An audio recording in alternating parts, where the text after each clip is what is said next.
Alright, ladies and gentlemen, we're in the draft right away. Rise in top lane is going to outscale early. Gangplank has an edge. Of course, Gangplank early game is super good, but Gangplank is not going to roam. It's all about the scaling here for Wunder. Wunder's going to scale into the late game, and then G2 is going to play a game of stalling. They're never going to want to force fights. They're never going to want to look for any huge engagements because the tools on FPX's side are just way too powerful. And the biggest question still comes down to how does the early game go, because G2 need to be explosive. They need to attack Doinby in the mid lane, and that is what this plan is completely based on. At all times, FPX should be stronger in a 5v5 unless G2 get a nice pick, they get a nice combination where they one-shot someone, they have a Varus ultimate, they have a Pyke Q, there's still some leg room to find strong fights. And the fact that the wave position is this terrible is very beneficial for Wunder. So here, Nautilus full prio against Pyke. He doesn't do damage on creeps. Normal. This is not about playing for prio. Pyke is the type of champion that ignores prio. Here also, Wunder eat the creep. He also eat the creep, and then here he should keep Q because he wants to keep one rune for the move speed. Because here, for example, he can definitely push himself in a better position. He can walk towards here. But here Doinby gets to walk all the way around the flash auto, and I think Wunder should have kept a rune here. He eat, and then he shouldn't Q, and then W into Q, get that move speed, flash, and then look to run into this direction. And then Cap starting to channel his Q already when no one tanks the turret is a mistake, because it's very easy for them to maneuver themselves around. Imagine in a world here where Caps keeps his Q, then Doinby flashing onto the Rise is not going to be as effective, and then Caps gets away from this, he needs to run off. Very easy to feel safe here because Elise has full control over the river. But let's take a look at how Tian found entry here. Let's take a look at Tian's position here. He's walking, he's walking, he's walking. He's gonna wall hop over the wall. He knows Rise timing has not been a ward, and then Elise is moving in here, and then Wunder is getting caught. This is very uncomfortable. Very uncomfortable. FPX fucking Tian finds this gank. You know, Elise has full control. Rise felt so safe, and he finds the little window, the little hole there where Tian can gank, because he knew Elise was on his blue. He knew enemy has full vision, and it's very natural for G2 to feel safe there. And the fact that Sivir is even here and she reached BF with no problems is a very bad signal for G2's bot lane. You can't play Varus Tam and then lane to the point where enemy Sivir gets a BF sword. I feel like they're playing FPX's game here. This is in FPX's wheelhouse. They understand the lanes, they understand the counters, they understand how to maneuver themselves around G2's poke in the bot lane here, and you have to question the choice here of Varus Tam. They picked it for the prio, they picked it to have a tool against Nautilus, but right now the Sivir, the fact that she's even here, she's going to start pushing, because now LDBX is going to use his spells on the wave, and the fact that he can spell shield perma is going to be enough for them to have perma prio. So Varus TPs into top side, Perks walks in for a trade, he looks for a Q, and then he gets hooked, and yeah, that is all Perks wrote. Tian finding a very nice position in the bush to look to impact was it's beautiful how Tian always switches it up. You know, it's easy to summarize FPX as a team that plays only through mid lane, but Tian really gets into your head. Here he has impacted through lane many times already, and now you have this mindset where Doinby can fake pressure a lot because you don't know Tian's position, and then Tian is showing up on top side when you respected them in mid lane. GP is itemizing correctly. GP is itemizing 100% correct. He is itemizing to just play against Rise in this matchup on side, because Sivir and Thresh is gonna have prio. So G2 need to find prio elsewhere. They need to find prio elsewhere, and that is going to be through the Rise. But Rise has been so punished, and he's coming into this mid game limping. Caps can be very creative in his movement, and the fact that Doinby has no TP, that is going to be the window, the open window here that our boys in black and white are going to use. This is motherfucking blind, man. Look at that. How beautiful is that? He doesn't see. He doesn't see. He just predicts Thresh movement. Look. Holy, holy. Holy, Perkz is smurfing, man. Look at that. But you can see it's so much easier for G2 to play through mid lane. Even in such a position here, if G2 wanted to, they can easily gank into bottom side and find a potential kill on Nautilus. But Moby Boots, of course, makes Nautilus super fast in the queue, maybe lets him get away. But the fact that G2 can pressure mid lane all the way up to that turret and Rise pushing all the way up top gives them a lot more breathing room in terms of interpreting what's going to come next when we talk about Nashor. Here in this particular case for FPX, it's kind of okay because they have full bottom prio. Next move here is that G2 want to hard force. They're looking for Pyke level 11, that's for sure. Pyke level 11 is very important, but they have the Yumus finished. And then they have Blade and, what's it called? Ginzo finished here on Rise, Varus. This is a huge item spike, and we talked about earlier how you really need to use Varus power spikes because he's going to fall off, he's going to get outscaled, and this is the moment to shine. GP has an itemization that is designed to be good against Elise and Rise, but in a teamfight setting, he's going to have very little presence beyond his ultimate, but his ultimate is very powerful against this team. Rise with no phase rush, Varus, Tahm-Kench, champions that are in danger when they are in a Gangplank ultimate. So always when you lose the position on the dragon, you need to walk all the way up on mid lane. And then you need to be ready for the fight that's going to come up your ass, or you pressure mid enough to pretty much find this type of rotation into the Drake, meaning you find an angle from behind. But I think here G2 is not going to look for the engage. I think Caps is just looking to clear the wave. He's going to walk to the wave here. That's my prediction. He's going to clear it, and then G2 are going to maintain position, and then Caps is going to come up from a flank, and then that fight is going to be much better. Because here, if G2 go for this fight, I don't think it's the right way, because they're going to face check into Thresh and Nautilus, and if you're running into hookers, then you know you're gonna get burnt. You know, it's so easy to land a hook against an enemy that is running into you.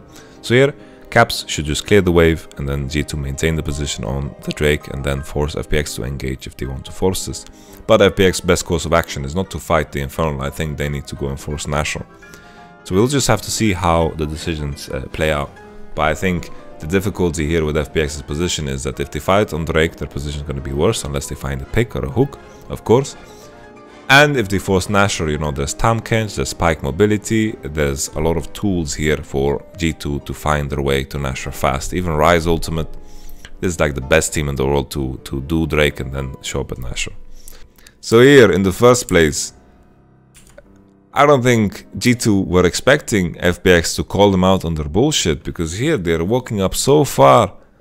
And this works against other teams, but against FPX, they've been very keen and sharp on when to find engages. This is something that they did in the quarters and the semis. Here, blue trinket falls and boom, go button, go button, go button, go gadget go. And then G2's position is very poor. Mickey is in Zimbabwe, and his cousins here are in Madagascar, and here they are in Alaska. So it's very, very far apart. Very, very far apart. G2 needed to just clear the wave with Caps very deep. I think they could have cleared it over here. I think that was the move. And then walk around. Caps would be in position, and then don't fear any Nash play. And then here, the fact that G2 are hovering around here is just a mistake. And usually this works against many teams, but the moment the blue trinket comes down, FunPlus Phoenix just find the engage. Very sharp here from FunPlus Phoenix. Very, very good. And you're trying to hook a Thresh, Gangplank, and Sivir. Like, what are you smoking? Caps thinks he's going to get eaten, but if he gets eaten, Mickey's gonna die there too.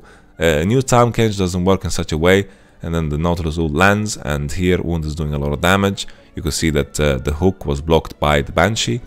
Doinb hooks, and then there's no Banshee, and then Wunder with no phase rush. Shitty items. This is not a Rise that scales so well. This Rise build is quite disgusting. So here the fact that G2 managed to clear 3 waves on bottom means that there is no way that FPX pressured this, but Wunder gets caught. Yeah, fuck your Banshee, fuck your Liandry. This is what you get for buying like this. Jesus.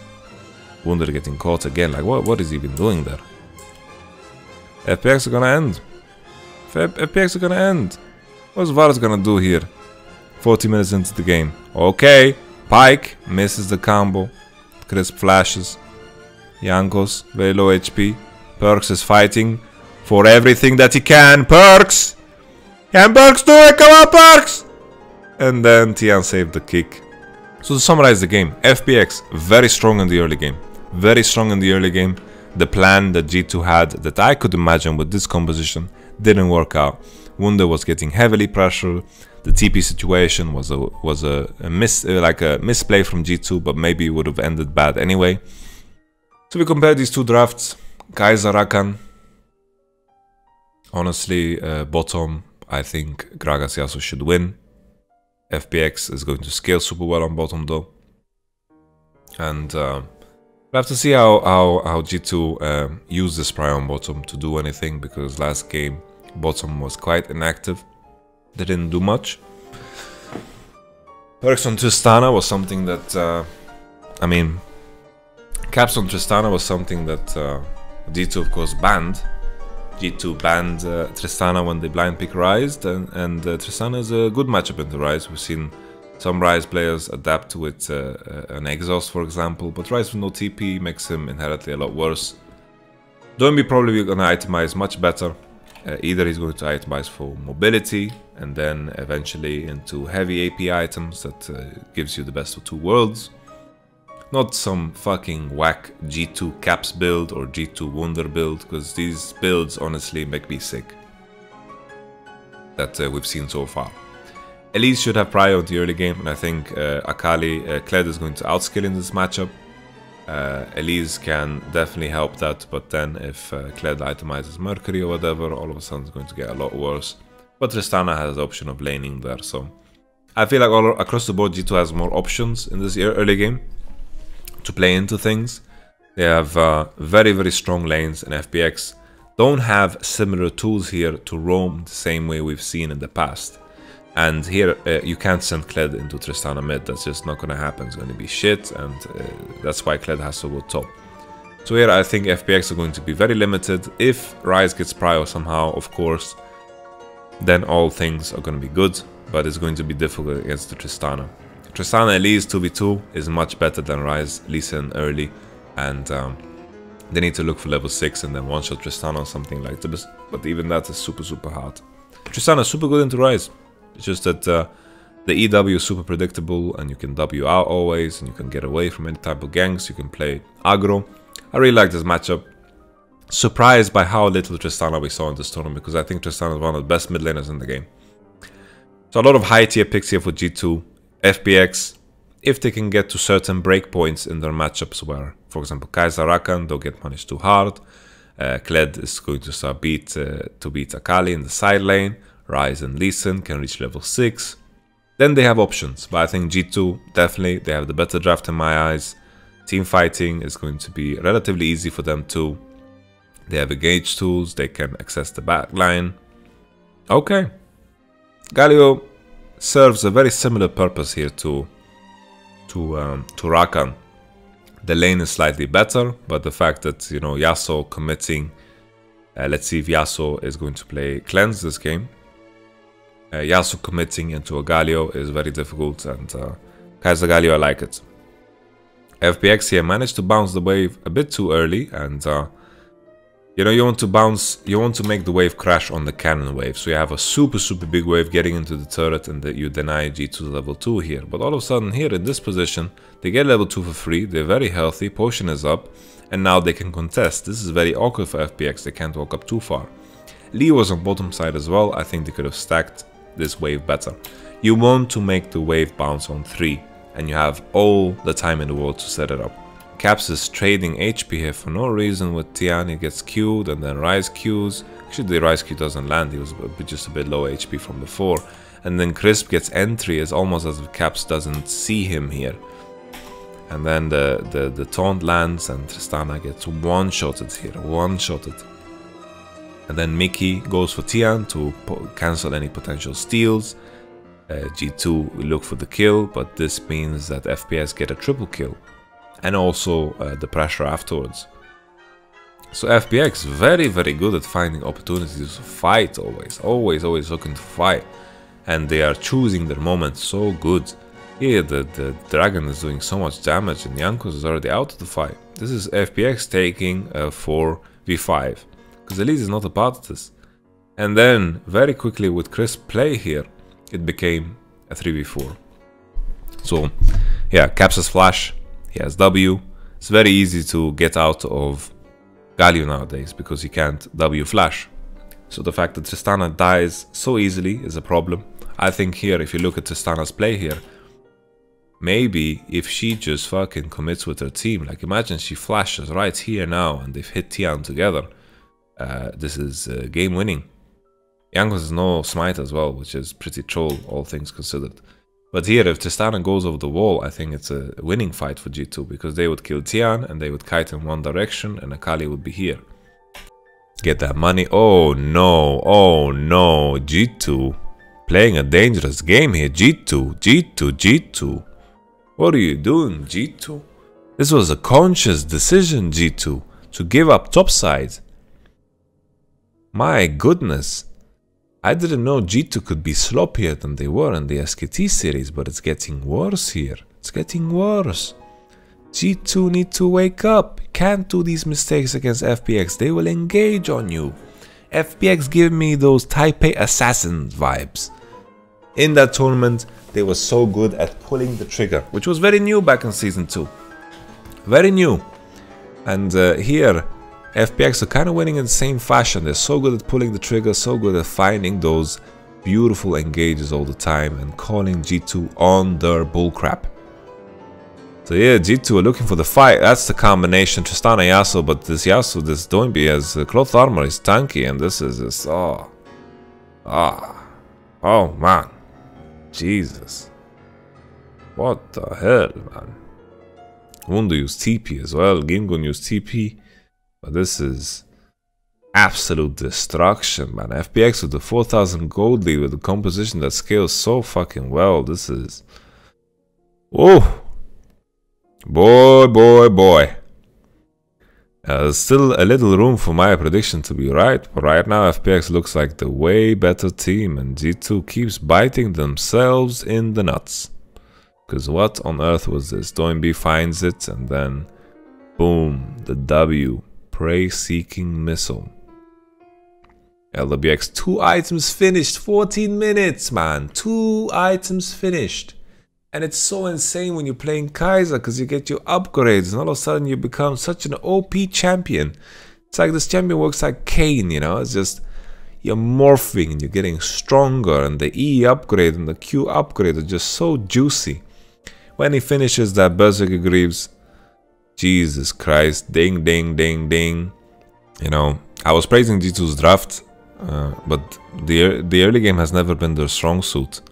And this is FPX's strength. And here FPX are taking a page out of what G2 did. FPX definitely scaled super good into this game, and they are just waiting for G2 to commit some more mistakes.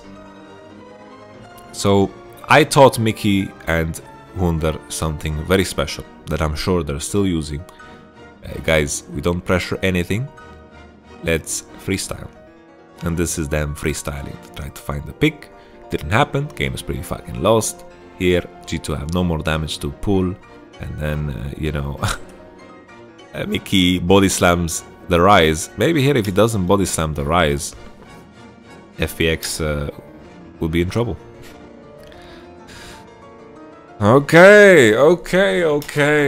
If we judge from these 2 games, 3-0.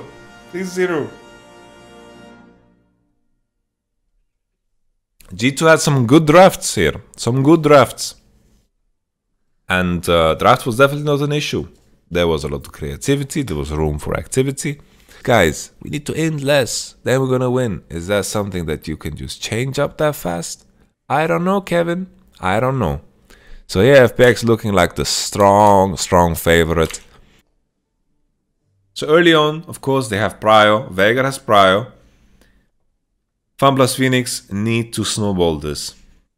And if we see a repeat where they keep diving Wunder over and over and they get ahead, then it could be super, super nice. Bottom matchup, Nautilus, Ezreal, doesn't have a lot to say.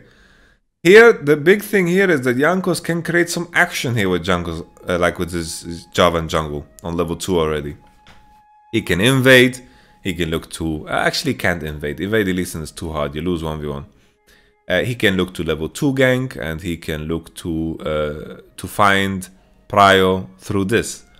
But Veigar in the mid lane, last time we saw it, a big difference was that SKT didn't know how to use the fact that Veigar didn't exist for 15 minutes.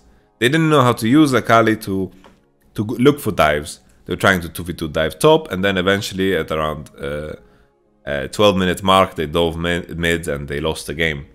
And this is not FPX. They don't fucking give a shit. They don't slow down. Here, G2 scales super, super well if they fall behind, which they should, because of the nature of FPX compositions, then FPX maybe can take it. But here, if FPX don't build a big enough lead, then G2's composition is going to scale super, super well. Super, super well. But they have the recipe here to create big leads, and they can set up dives on Wunder very, very easily if Gingung plays the same way. Let's take a look again. So FPX very slow here to find the position. And G2 had Ezreal 2 items, that's what gave them the confidence, that's the kick and that's the W. Smite very nicely played by Jankos, because you're in the air and you don't have a lot of opportunity to smite after that. And then here pretty much Doinbi just one-shots him. Very, very nice. And it looked like a decent fight for G2 because of the position of LWX. It was pretty far away. But Perk's position was also very cut off. You can see Perks is over here. He's over here in the bushes. He's trying to land some Qs. And then, Galio is so tanky. So here, Javan just got one-shotted by Galio almost completely alone. It's pretty nasty.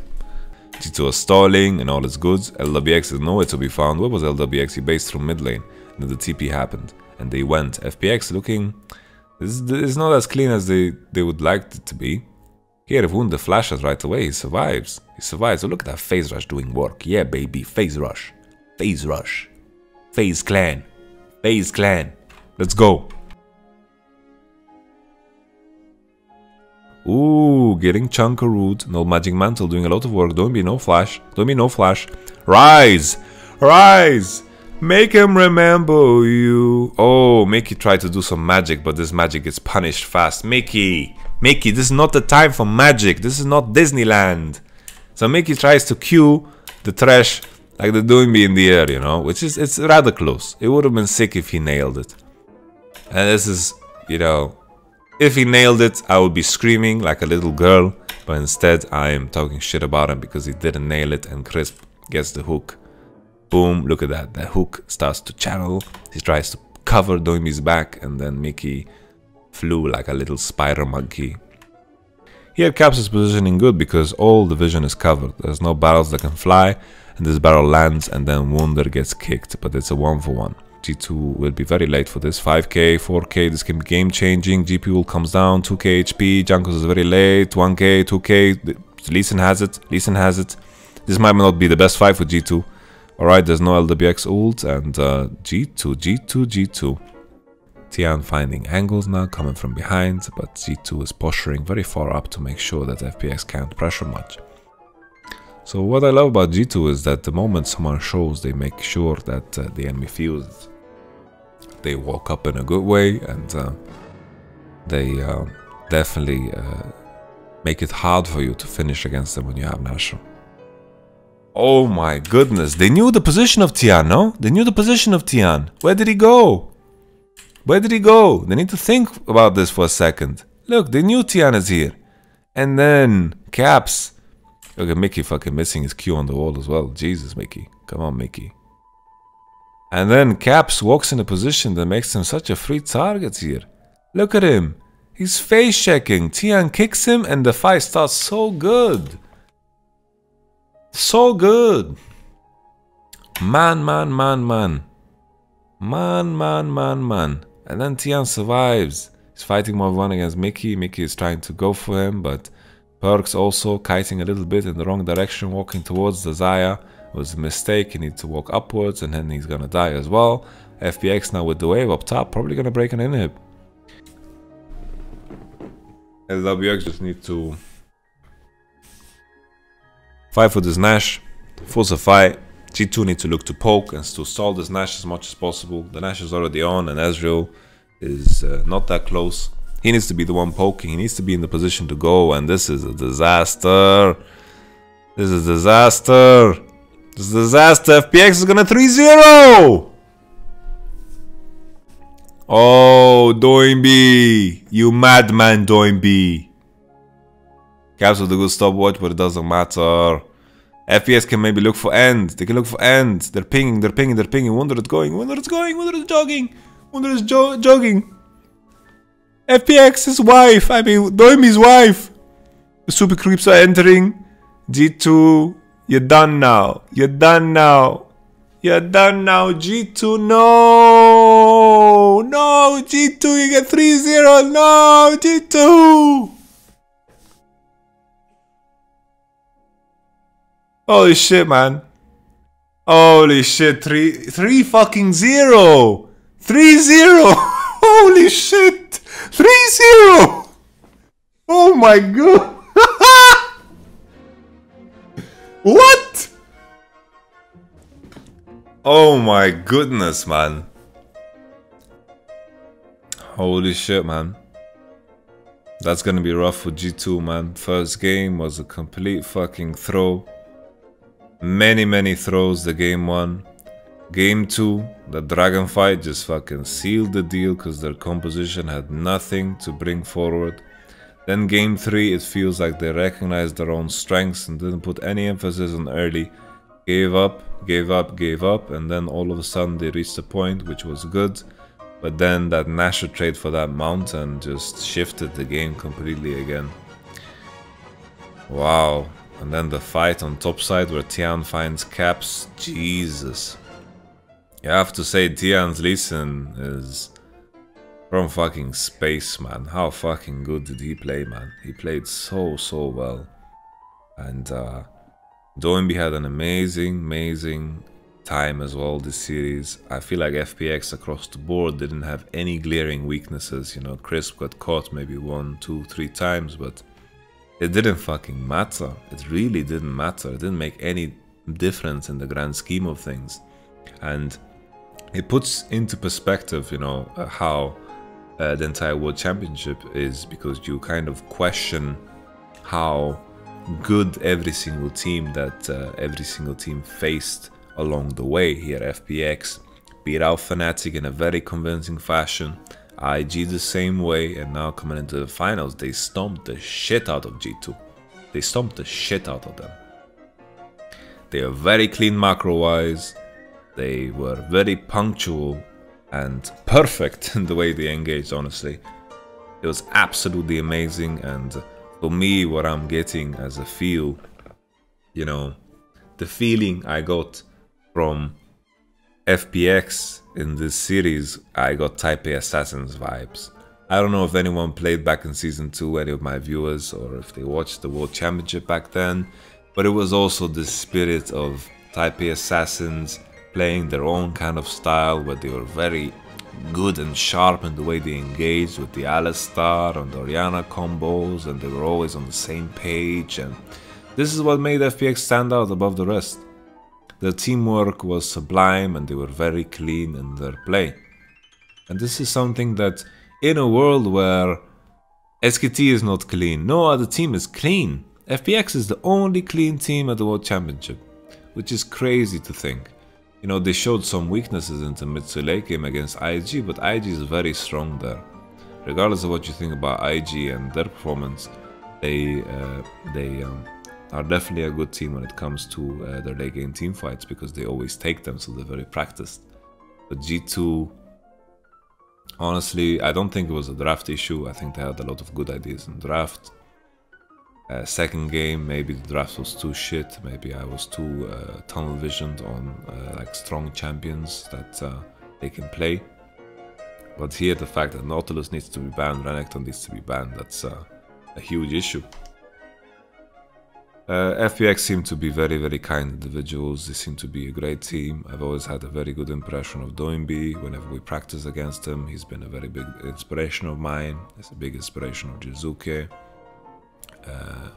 Doinby is a fantastic individual, and it's really cute to see the whole situation with his wife supporting him and always being there for his matches. It's amazing. So I'm super, super happy for FPX. I'm okay with being wrong, that's cool. I wanted G2 to win because of my connection with the players, but that's it, you know? I don't care in the end. There is still time for me to become EU's freaking first world champion since Fnatic in Season 1. So I'm happy about that, you know?